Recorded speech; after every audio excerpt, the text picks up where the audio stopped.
Hello दोस्तों, कैसे हैं आप सब। स्वागत है आपका अपने YouTube channel Sunny Thakur blogs में। और मैं आपका दोस्त सनी ठाकुर आज एक बार फिर हाजिर हूँ आपके साथ एक नए वीडियो पर रिएक्शन लेकर। तो दोस्तों, आज जो वीडियो हमने ली है वो डॉक्टर विकास दिव्य कीर्ति के यूट्यूब चैनल विकास दिव्य कीर्ति से ली है। तो इसमें जो सर ने वीडियो बनाई थी, introduction of Indian philosophy from Vedas to Osho by doctor Vikas Divyakirti episode 2। तो इसी वीडियो पे हम जो रिएक्शन शुरू किया हुआ है उसी को हम कंटिन्यू कर रहे हैं। और ये रिएक्शन 3 बना रहा हूँ मैं इस वीडियो पे, क्योंकि वीडियो काफ़ी लंबी है तो पार्ट्स में बना रहा हूँ रिएक्शन। तो आज हम इसका पार्ट 3 रिएक्शन बनाने वाले हैं सर की वीडियो का। तो चलिए फिर दोस्तों वीडियो शुरू करते हैं और देखते हैं कि सर आगे क्या बता रहे हैं। तो दोस्तों, वीडियो शुरू करने से पहले एक रिक्वेस्ट है आपसे कि अगर अब तक आपने मेरे YouTube channel Sunny Thakur blog subscribe नहीं किया है तो प्लीज़ जाकर चैनल को सब्सक्राइब कर लीजिएगा, बेल आइकन जरूर दबाइएगा ताकि सबसे पहले न्यू वीडियो की नोटिफिकेशन आए सब आपके पास। वीडियो को लाइक कीजिएगा, शेयर कीजिएगा अपने फ्रेंड्स और फैमिली के साथ और कमेंट करके मुझे बताइएगा आपको मेरी वीडियो कैसी लगी।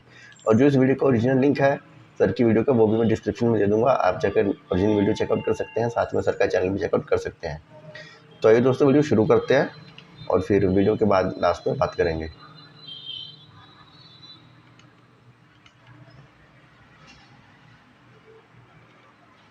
स्टार्ट। क्यों हुआ? अब यूरोप के इतिहास में भी देखेंगे कि जब इटली में 14वीं सेंचुरी में रेनेसां हुआ, उसके बाद धर्म सुधार आंदोलन चला, रिफॉर्मेशन चला, और उसी रिफॉर्मेशन के दौर में एक नया धर्म पैदा हुआ जिसको बोलते हैं प्रोटेस्टेंट धर्म, जो ईसाइयत का ही एक नया रूप था, जिसने दुनिया के विकास को समझते हुए ईसाइयत की व्याख्या कैथोलिक की तुलना में एक नए तरीके से करनी शुरू की। लगभग वही स्थिति भारत के इतिहास में दोहराई जा रही है। और हो क्या रहा है, ईसाई मिशनरीज यहाँ पर आ चुकी हैं, ईसाई धर्म यहाँ पर एक्टिव है उस समय, और भारत के लोग बहुत परेशान हैं कि इस नई परंपरा के सामने हम कैसे अपने आप को स्थापित करें, कैसे इनसे लड़ें भिड़ें, कैसे चर्चा करें। शास्त्रार्थ की परंपरा पहले थी, अब कैसे करें। और वो लोग बार बार कह रहे हैं कि जाति व्यवस्था है, अलग अलग हो, तुम तो एक धर्म हो ही नहीं, शैव अलग है, शाक्त अलग है, वैष्णव अलग है, सब अलग अलग हैं, एक धर्म कैसे मान लें भाई। इस प्रश्न के जवाब में कुछ लोगों ने तय किया कि अब हिंदू धर्म को एक नया रूप देने का समय आ गया है, ताकि हम पश्चिम के सामने अपनी बात को मजबूती से रख सके। और इसी कंसेप्ट को कुछ लोगों ने नियो वेदांत कहना शुरू कर दिया, कुछ लोगों ने इसको नियो हिंदुइज्म कहना शुरू कर दिया। और ये नाम आमतौर पर पश्चिमी विद्वानों ने दिए। एक पॉल हैकर नाम के विद्वान है जिन्होंने सबसे पहली बार नियो वेदांत शब्द का प्रयोग किया, और व्यंग्य के रूप में किया, खुश होकर नहीं किया, व्यंग्य के रूप में किया।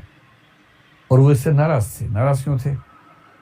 उनको नाराजगी इस बात से थी कि जब से नियो वेदांत उठ खड़ा हुआ है तब से हिंदुओं का ईसाइयों में धर्मांतरण करवाना मुश्किल हो गया है, क्योंकि जो हिंदू लोग बिखरे बिखरे थे अब उनके बीच में यूनिटी दिखनी शुरू हो गई है। और उसके पीछे मूल रूप से ये आंदोलन, इस आंदोलन की शुरुआत अगर देखनी हो तो सबसे पहले जिसको ब्रह्मो समाज हम कहते हैं, ब्रह्मो समाज में राजा राम मोहन रॉय पहले व्यक्ति थे जिन पर ईसाइयत का भी ठीक ठाक प्रभाव था। उन्होंने हिंदू धर्म की कुछ मान्यताओं को लिया और ईसाइयों की एक चर्च है, यूनिटरिस्ट चर्च बोलते हैं उसको, या यूनिटेरियन चर्च बोलते हैं, उसकी मान्यताओं को लेके एक सिद्धांत बनाया। और जो भारतीय और हिंदू धर्म की कुरीतियां थी उनको खारिज करना शुरू कर दिया। इसके बाद देवेंद्रनाथ टैगोर का नाम आपने सुना होगा। देवेंद्रनाथ टैगोर ने भी इस परंपरा को आगे बढ़ाया। और धीरे धीरे केशव चंद्र सेन, जो कि इस परंपरा में सबसे फेमस हुआ आगे चलकर, बंगाल में इन 3 लोगों के आंदोलन ने पहली बार एक धारणा पैदा की कि जितने हिंदुओं के विभिन्न संप्रदाय हैं दरअसल वो भिन्न संप्रदाय ना होकर के एक हिंदू धर्म है।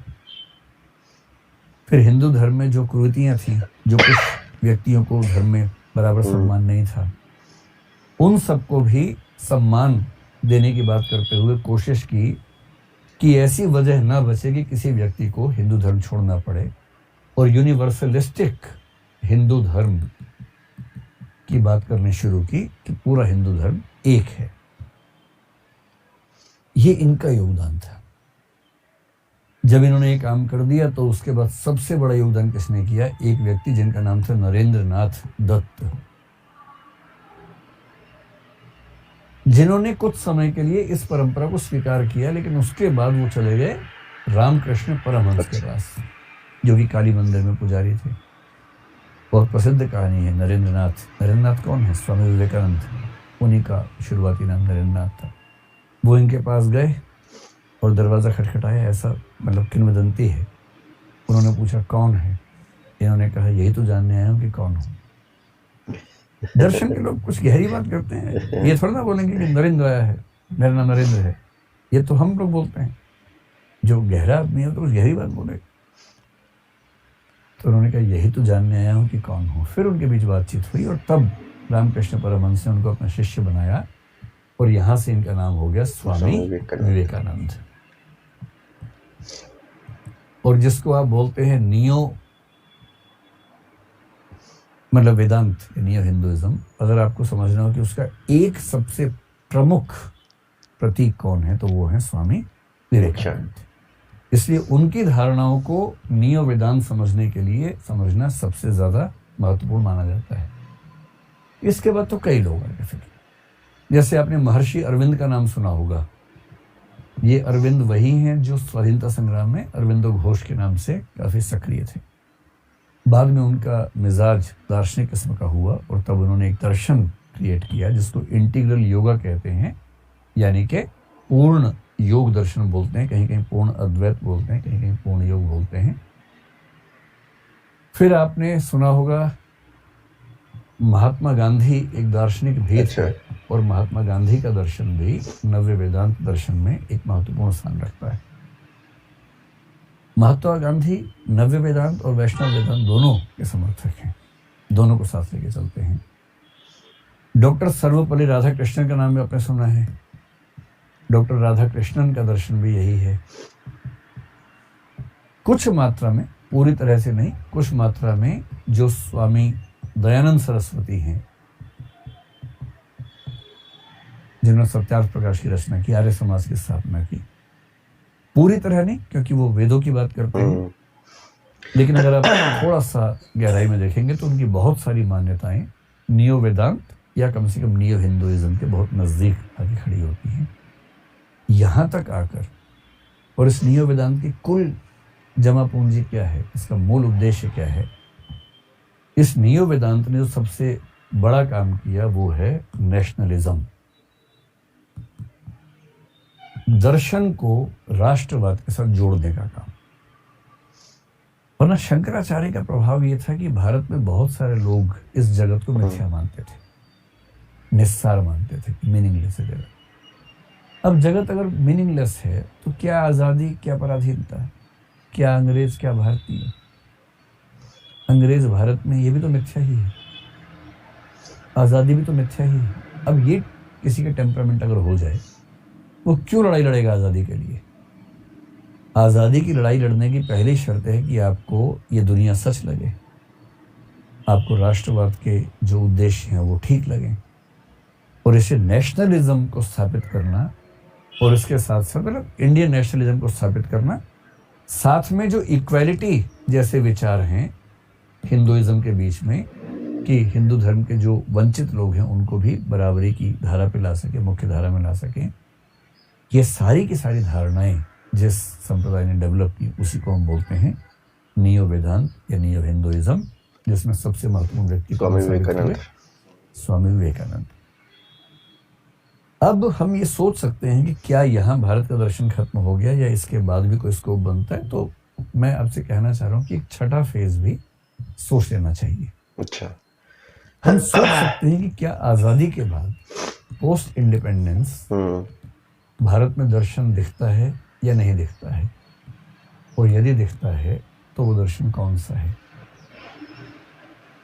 हम आज़ादी से एकदम पहले के दर्शनों में एक दर्शन अल्लामा इकबाल का दर्शन मान सकते हैं, क्योंकि इकबाल का दर्शन जो कि नियो वेदांत में तो नहीं आएगा, नियो हिंदुइज्म में तो नहीं आएगा, लेकिन एक यूनिवर्सलिस्टिक काइंड की फिलॉसफी है जो कि बहुत ही महत्वपूर्ण दर्शन है, और वो आज़ादी से एकदम पहले का दर्शन है। ओके।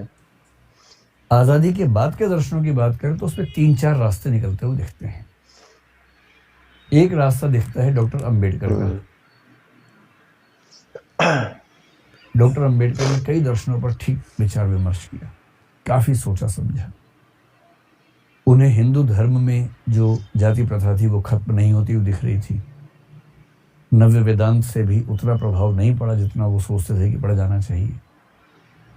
तो उन्होंने अंत में तय किया, उन्होंने पूरा मार्क्सवाद को पढ़ा, सारे धर्मों को पढ़ा, सबको अच्छा। खारिज कर दिया। पूंजीवाद को पढ़ा, उसको खारिज कर ओके। दिया। एक बार उनको सिख धर्म में रुचि होने लगी और बाद में उन्होंने अपने मृत्यु से 2 महीने पहले अंततः 1956 में ये तय किया कि मैं बौद्ध धर्म हाँ। में जाऊंगा, लेकिन बौद्ध धर्म को वैसा स्वीकार नहीं किया जैसा बौद्ध धर्म था। न हीनयान न महायान। उन्हें पारलौकिकता बिल्कुल पसंद नहीं थी, जबकि महायान हीनयान दोनों में आप देखेंगे निर्माण तो माना ही जाता है, कर्म सिद्धांत माना ही जाता है। उन्हें कर्म सिद्धांत में भी रुचि नहीं थी, अच्छा। निर्माण में भी रुचि नहीं थी।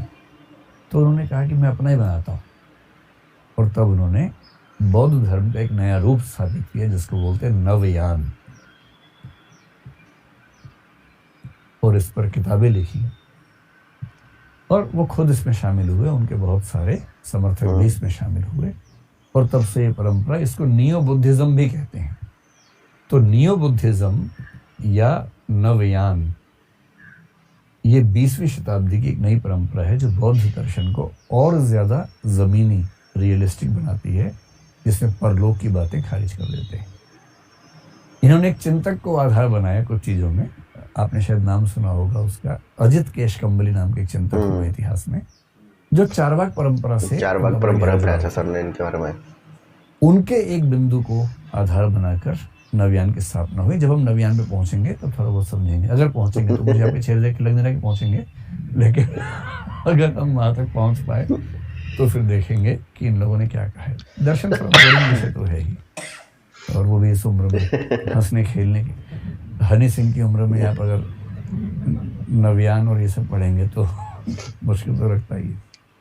दर्शन की भाषा में कहें, चारवाक होने की उम्र में यदि जैन हो जाएंगे या हीनयानी बौद्ध हो जाएंगे तो कैसे जीवन कटेगा, थोड़ा मुश्किल तो है ही। डॉक्टर अंबेडकर के अलावा एक दूसरा रास्ता आपने शायद नाम सुना होगा, जे कृष्णमूर्ति। बहुत ही प्रखर दार्शनिक हुए हैं जे कृष्णमूर्ति। आपने उनका नाम सुना है? एनी बेसेंट का? एनी बेसेंट का सुना। आपको ये जान के बड़ा आश्चर्य होगा, हो सकता है पहले से पता ही, फिर आश्चर्य क्यों होगा, लेकिन अगर ना पता हो तो आश्चर्य होगा कि ये एनी बेसेंट के दत्तक पुत्र थे। अच्छा। एनी बेसेंट को गोद लिया हुआ था। एनी बेसेंट किस सोसाइटी से थी? थियोसॉफिकल सोसाइटी से। थियोसॉफी एक मूवमेंट था इंग्लैंड का और कुछ और देशों का, जिसमें भारत में भी चल रहा था। उनकी धारणाएं थी, बहुत अच्छी अच्छी कल्पनाएं उनके मन में थी। उनको एक दिन एक बच्चा मिल गया प्रखर सा, फिर वो उसको पढ़ाने लगी, सिखाने लगी, उनके ग्रुप के लोग पढ़ाने लगे। फिर घर में डिस्प्यूट होने लगी तो लीगली उस बच्चे को गोद ले लिया। फिर उस बच्चे के पेरेंट्स और इनके बीच में झगड़े भी हो गए, लेकिन अंततः इन्हीं की कस्टडी में हो रहा है। ये प्रखर बच्चा बड़ा होकर जिद्दू कृष्णमूर्ति के नाम से प्रसिद्ध हुआ और अमेरिका में ज़्यादा इनका समय भी गुजरा। इंस्टीट्यूशनल जो धर्म है पुराने, उन सबको खारिज करके एक नया दर्शन दिया जो काफ़ी प्रसिद्ध है। दक्षिण भारत में विशेष रूप से इनकी प्रसिद्धि ज़्यादा रही। इन दो के अलावा अगर मैं ये कहूँ कि थोड़ा सा हमें लोकप्रिय दर्शन को भी लेके चलना चाहिए, तो इस आधुनिक काल में जो व्यक्ति अपने तर्कों के स्तर पर पूरी भारतीय परंपरा में एक विशेष जिससे टकराना बहुत ही मुश्किल काम है। इनके बारे में कहते हैं कि इनके सामने जाओ तो चुपचाप आ जाओ वापस। अगर आपने 2-4 सवाल पूछ लिए तो लहू बैठोगे, क्योंकि जितना इस आदमी ने पढ़ लिया था ना, मजाक नहीं। मतलब जिस उपनिषद पे बात करो, गीता पे बात करो, अष्टावक्र गीता पर बात करो, कबीर पे बात करो, किसी कवि पे बात कर लो। ताओ धर्म है, चाइना में चलता है, लाओ त्से उसके संस्थापक हैं, उन पर भी किताब लिख दी पूरी की। अच्छा। जितना अध्ययन रजनीश नाम के व्यक्ति ने किया, फिलोसफी में रुचि थी, प्रोफेसर हुए जबलपुर के कॉलेज महाकौशल में, बाद में नौकरी को लात मार के पूरी तरह से दार्शनिक हो गए। और एक दौर था कि जब अमेरिका में एक शहर का नाम था रजनीशपुरम, जिसके वो संस्थापक थे। बाद में कुछ कानूनी चीज़ें हुई, वापस भारत आए, जनता पार्टी की सरकार जब मोरारजी प्रधानमंत्री थे, उनसे टकराहट काफ़ी रही इनकी। फिर पुणे में इन्होंने अपना एक आश्रम बना लिया फाइनली, लंबे समय के स्ट्रगल के बाद, और फिर उनकी मृत्यु हुई। ओशो की सबसे अच्छी बात है कि वो दुनिया के हर प्रश्न पर विचार करते हैं, धर्म, अध्यात्म, दर्शन को बहुत सारी रूढ़ियों से बाहर निकालते हैं, और उनके तर्क ऐसे हैं कि उन तर्क से लड़ना आसान काम नहीं। बेहद तार्किक व्यक्ति हैं। और मेडिटेशन की बहुत परंपराएं भारत में। इन्होंने एक नई परंपरा शुरू की, डायनामिक मेडिटेशन, जिसका सरल भाषा में मतलब है नृत्य करते हुए भी आप ध्यान कर सकते हैं। ध्यान करने के लिए कुंडली मार के बैठना और उसके बाद ऐसे करके, ये ज़रूरी नहीं है, वो भी तरीका है, लेकिन ध्यान तो नृत्य करते हुए भी हो सकता है। ये मैंने पिछली बार कहा था ना कि आप दर्शन पढ़ने के बाद डांस नहीं कर पाएंगे, तो ओशो बनेंगे तो नृत्य और दर्शन में संबंध बन पाएगा। किसी और रास्ते पर चलने में वो संबंध आमतौर पे बन नहीं पाता है। ये सब लोग मिला के इनको हम कहेंगे भारतीय दर्शन। हालांकि अधिकांश बात के लोगों का जिक्र भारतीय दर्शन में नहीं आता है, पर मेरे ख्याल से आना चाहिए। कोई ऐसा दार्शनिक आपको लगता हो छूट गया हो तो बताइए, उसको भी जोड़ लेते हैं इसमें। आपको लगे अरे ये तो छूट ही गया, फिर कैसे दर्शन पूरा होगा? आप सोच रहे सही बात है। अरे कोई तो दिमाग में आ रहा होगा, बताइए बताइए, कोई दिमाग में आ रहा है तो। हाँ, फीमेल फिलोसोफर का जिक्र, मतलब उसमें मेरी गलती कम है, परंपरा की गलती ज़्यादा है कि महिला दार्शनिक नहीं दिख रहे हैं। अगर हम बात करें महिला दार्शनिकों की, तो भारतीय परंपरा में जो उपनिषद काल है, वहाँ हमें कुछ दार्शनिक महिलाएं, विदुषी महिलाएं नजर आती हैं, और आपने इनमें से 3-4 का नाम सुना होगा। जैसे एक आपने नाम लोपामुद्रा का सुना होगा। लोपामुद्रा वो हैं जो अगस्त्य ऋषि की पत्नी हैं, और इनका ठीक ठाक मतलब उपनिषद में जिक्र आता है। आपने मैत्रेयी का नाम सुना होगा, इनका भी सुना है। मैत्रेयी का जिक्र आता है वृहदारण्यक उपनिषद में। ये याज्ञवल्क्य ऋषि की पत्नी थी और विदुषी थी, और इनके बीच के डिस्कशंस के माध्यम से जो वृहदारण्यक उपनिषद है उसमें डेवलपमेंट दिखाई पड़ती है। गार्गी एक विदुषी महिला थी, इनका जिक्र भी वृहदारण्यक उपनिषद में दिखाई पड़ता है। एक नाम घोषा नाम की महिला है, घोषा, इनका जिक्र उपनिषद में दिखता है। दुख की बात है कि भारतीय परंपरा में उपनिषद के बाद से महिलाओं की जो पार्टिसिपेशन है, भूमिका है, वो नहीं के बराबर दिखती है। मतलब मैं बताना भूल गया से ज़्यादा है कि है ही नहीं, मैं कहाँ से लेके आऊँ। अब इसकी वजह क्या हो सकती है? मेरे ख्याल से तो इसकी वजह ये है कि महिलाओं की हिस्सेदारी सामाजिक, राजनीतिक, आर्थिक जीवन में हर जगह ही कम है, तो यहाँ भी कम है। विज्ञान में भी कम है, दर्शन में भी कम है, समाजशास्त्र में नहीं है, हर जगह नहीं है, पॉलिटिक्स में नहीं है, तो यहाँ भी नहीं है। और इसकी वजह ग्लास सीलिंग है। अच्छा, शीशे की दीवार जो दिखती नहीं पर होती है। तो क्योंकि उनको आमतौर पर घर के कामों में ही सीमित रखा गया है, तो उनको बहुत स्कोप मिला नहीं, और गैप इतना बड़ा है कि उस गैप को भरना आसान काम है नहीं। अब उम्मीद कीजिए कि अब नए जो दर्शन उभरेंगे, पश्चिम में जैसे फेमिनिज्म और कई दर्शन उभरे हैं, उनमें महिलाओं की भूमिका अच्छी खासी है, लेकिन पश्चिम में भी कुल मिला की हालत ऐसी ही है। दुनिया के इतिहास में सबसे पहली दार्शनिक महिलाएं भारत में ही दिखेंगी आपको, यही महिला है। इसकी वजह है कि पश्चिम का दर्शन शुरू 6th सेंचुरी बीसी में हुआ है, ये उससे पहले हो गई है, तो सीधी सी बात है कि पहले तो यही दिखेंगी। लेकिन हाँ, कम है भारत में दर्शन में महिलाओं की भूमिका, हिस्सेदारी भी कम है।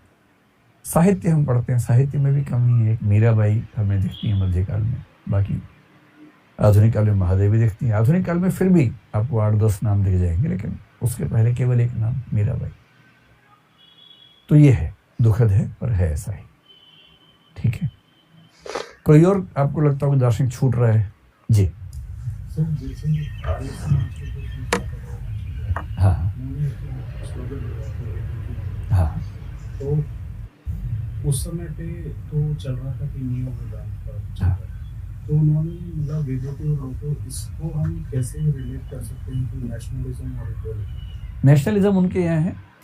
ये कह रहे हैं कि स्वामी दयानंद सरस्वती ने वेदों की और लोटो कहा, इसको हम कैसे लिंक कर सकते हैं नेशनलिज्म और सोशल इक्वालिटी से? अगर आप आर्य समाज की स्थापनाएं देखेंगे, उसके 10 नियम देखेंगे और बाकी स्थापनाएं देखेंगे, तो आर्य समाज एक तो तर्क पर बहुत बल देता है, तार्किक बहस पर। आर्य समाज जाति व्यवस्था को पूरी तरह खारिज करता है, और जाति व्यवस्था खारिज होने का मतलब ही है कि आपने इक्वालिटी पर बात कर दी है। आर्य समाज में जेंडर इक्वालिटी पर ठीक ठाक स्ट्रेस है। लड़कियों की शिक्षा को लेकर आर्य समाज काफी प्रोग्रेसिव स्टेप लेता रहा है। इसलिए ऐसे कई पैरामीटर्स आपको देखेंगे जहां उनका सोशल प्रोग्रेसिवनेस प्लस नेशनलिज्म। पर यह है कि उस समय के नेशनलिज्म और नियो हिंदुइज्म, नियो वेदांत में यह था कि क्रिश्चियनिटी और इस्लाम से थोड़ा सा डिस्टेंस बनाने की बात रहती थी। तो आर्य समाज में भी है, क्रिश्चियनिटी से, इस्लाम से गैप है।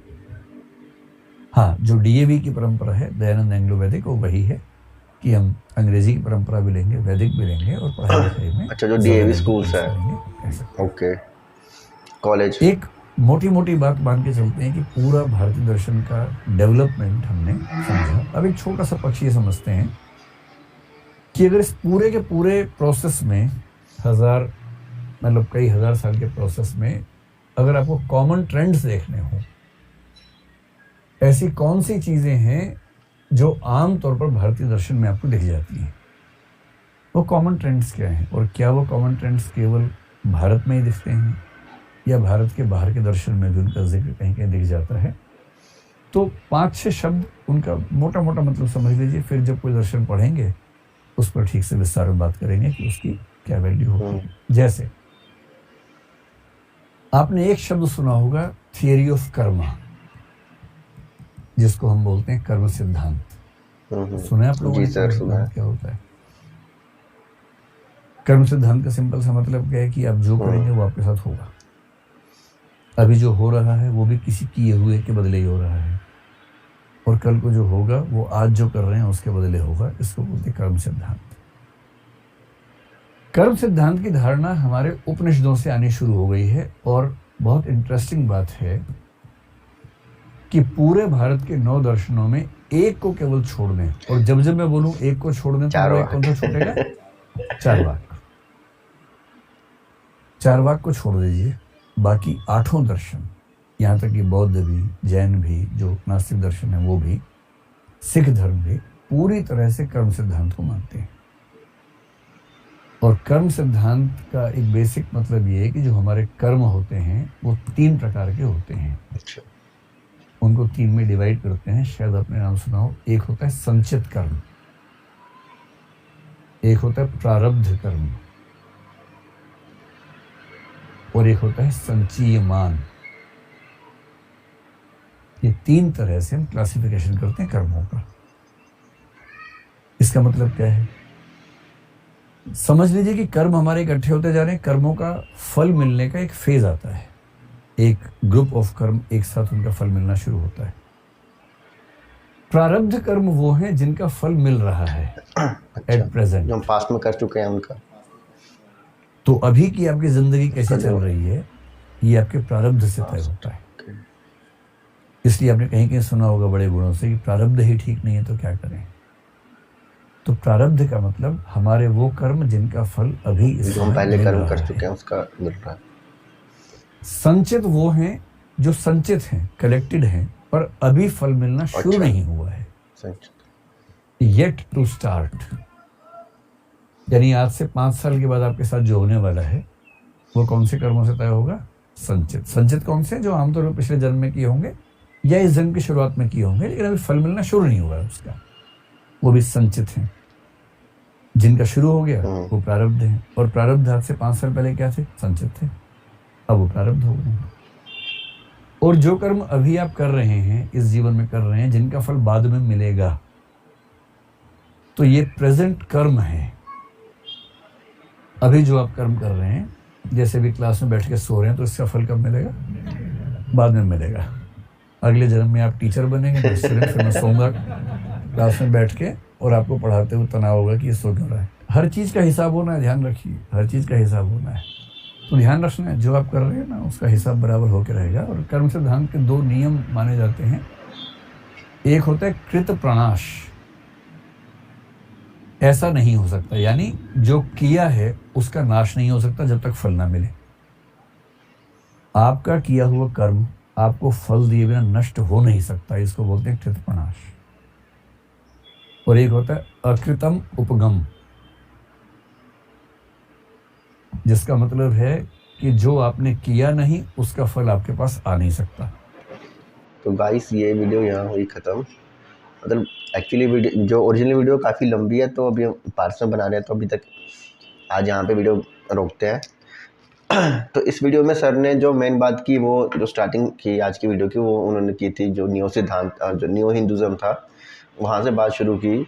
क्योंकि उस टाइम पे जो इंडिया में जो ये ईसाई धर्म आ चुका था, मिशनरीज बैठ चुकी थी, और वो उन्होंने देखा कि जो हिंदुइज़्म में जो जाति व्यवस्था है, अलग अलग धर्म के लोग हैं और अलग अलग जातियाँ हैं, आपस में बटे हुए हैं। तो फिर उन्होंने इस चीज़ पर क्वेश्चन करने शुरू कर दिए थे, और इस चीज़ के अगेंस्ट में कि अब क्या किया जाए कि जो हिंदुइज़्म है वो ईसाइयत के सामने एकदम चट्टान की तरह खड़ा हो सके। तो फिर जो नियो हिंदुइज़्म का जो या नियो वेदांत का जो कॉन्सेप्ट था वो आया। तो उसके बाद जो स्वामी विवेकानंद सरस्वती आए, या फिर जब ब्रह्म समाज आया, राजा राममोहन राय आए, तो उन्होंने फिर कुछ पॉइंट्स क्रिश्चियनिटी से लिए, कुछ वैदिक परंपरा से लिए। तो फिर उसके बाद उन्होंने बनाया एक यूनिवर्सल हिंदुइज़्म कि पूरे जो ये हिंदू हैं, चाहे कोई भी जाति के हो, कोई भी वर्ण व्यवस्था हो, पर वो सब हिंदू हैं। तो फिर उसके बाद जो वैष्णव है, शैव परंपरा के लोग हैं, वो सब हिंदुइज़्म में है। तो इसके बाद जो हिंदू धर्म है फिर वो खुलकर एक नए रूप में सामने आया, ईसाइयत के अगेंस्ट खड़ा हुआ। अगेंस्ट मतलब क्या, उनको टक्कर देने के लिए, क्योंकि वो जो ईसाई मिशनरीज थी वो लोगों को कन्वर्ट करने के उसमें थी कि हम इन्हें ईसाई बनाएंगे। तो उसके बाद जब आफ्टर इंडिपेंडेंस, उसके बाद जो हमें दिखते हैं वो इन्होंने सर ने बताया, रजनीश ओशो हैं, या फिर doctor B R Ambedkar sir हैं जिन्होंने हमारा कॉन्स्टिट्यूशन लिखा था, रजनीश ओशो हुए। और उसके बाद जो मतलब जो फीमेल्स लेडीज़ थी, दार्शनिक थी, वो काफ़ी पहले दिखती हैं हमें, जो सर ने बताया, लोपामुद्रा नाम बताया, गार्गी नाम बताया, मैत्रेयी नाम बताया। और जो आधुनिक काल में दिखती हैं उन्होंने मीराबाई बताया, या फिर ये महादेवी नाम था शायद उनका, वो बताया, मैं नाम भूल रहा हूँ, शायद महादेवी था। तो ये सारे कॉन्सेप्ट सर ने आज क्लियर किए कि कैसे कैसे जो इंडियन फिलॉसफी है वो बिल्कुल आधुनिक, मतलब वैदिक काल से लेकर अभी तक ओशो रजनीश सर के टाइम तक में कैसे कैसे उसका विकास हुआ भारतीय परंपरा का। और अभी भी आगे अब सर ने जो कर्म सिद्धांत का कॉन्सेप्ट स्टार्ट किया है, तो उसके बारे में हम नेक्स्ट वीडियो जब इसका रिएक्शन बनाएंगे, अगला पार्ट, उसमें बात करेंगे। मतलब सर ने तो शुरू कर दिया, फिर हम नेक्स्ट वीडियो में लेके आएंगे। तो दोस्तों ये थी आपकी हमारी आज की वीडियो। आपकी वीडियो कैसी लगी मुझे कमेंट में जरूर बताइएगा। वीडियो को लाइक कीजिएगा, शेयर कीजिएगा अपने फ्रेंड्स और फैमिली के साथ, और चैनल को सब्सक्राइब जरूर कीजिएगा। जल्दी मिलता हूँ आपसे नई वीडियो में, तब तक अपना ध्यान रखिएगा। Good bye.